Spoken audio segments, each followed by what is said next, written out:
Alden Richard update and post ng Myriad, and we're just a few days away from the world premiere of Out of Order at the 3rd Danang Asian Film Festival. Abangan si Alden dyan sa Vietnam.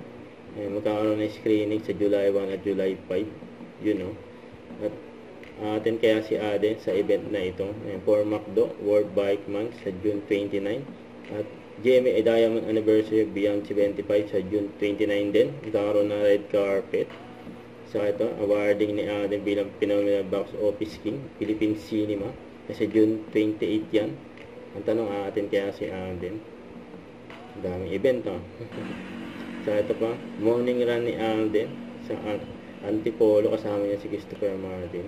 At 20% at 12% grade 8. So ito pa, 3 nights to go, and hosted by Alden Richards, Stars on the Floor.